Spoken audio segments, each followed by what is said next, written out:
Hello everyone, today we will study about total internal reflection. That we know this will come only when ray is coming from denser to rarer and when angle of incidence is more than your critical angle. So then here we will see why a prism, and prism is what type? Right angle prism or isosceles prism. Right angle isosceles prism. It means one angle will be 90 degree, so rest will be 45 and 45 degree. So then here we will see how that total internal reflection phenomena will take place. Generally when we are taking equilateral triangle, equilateral prism, so then that time we have seen that their refraction phenomena was coming, but now here we will see that ki total internal reflection, how it is come. Just try to understand. Here you will learn the steps. First case we are taking, I am taking here 90 degree in this side, and this side is equal. Why? Because the both are same angle. When angles are same, so then you know that the side will be same. So AB equal to BC. Now when ray is coming PQ in this way, so now this on the AB surface, PQ is falling normally, so no deviation will take place, while here is air and here is glass, but no deviation. It will go directly here. When it will reach on this AC point, AC surface, so then what will be happen? It will strike on this AC surface. You will draw a perpendicular.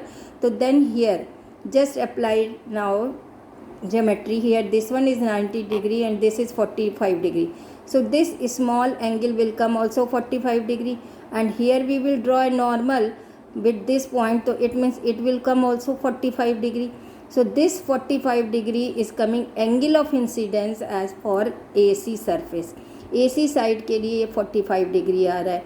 Now for we know very well कि for glass air surface critical angle is always 42 degree. 42 degree. It means now this 45 degree is more than 42 degree. So 42 degree ज़्यादा होने से what will happen? Here angle of incidence is greater than critical angle, and this ray for this surface is incident ray, which is in the denser medium compared to rarer. So here not refraction phenomena, here total internal reflection phenomena will take place. So it means this is the incident ray, then the whole ray will come here in the same side, that is the reflected ray will come here, not refracted ray.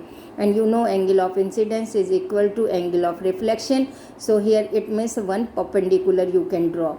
So in this way there you will get reflected ray. Now this ray when it will reach on this BC, so what will happen? When BC पे पहुँचेगी तो then normally coming, so it will not deviate, it will go in this way. So you can see कि that P point से चली हुई जो ray है, that is coming your perpendicular to in this side. Okay, so one more we are taking P dash, the same की phenomena. PQ dash fall normally. When it will reach on this surface, second surface, so then again here 45 degree will come, because this is 90 degree, this is 45 degree, this will come 45 degree. So this is the perpendicular here, so this will come also 45 degree. 45 degree again more than this 42 degree, so again total internal reflection phenomena will take place. So it will come in this way, and for BC surface it will come down normally, so it will not deviate. So here we can say कि जो भी चीज़ रखी है it will be deviate through 90 degree. So this is the our case given deviate a ray of through 90 degree. I hope so you understood. Thank you.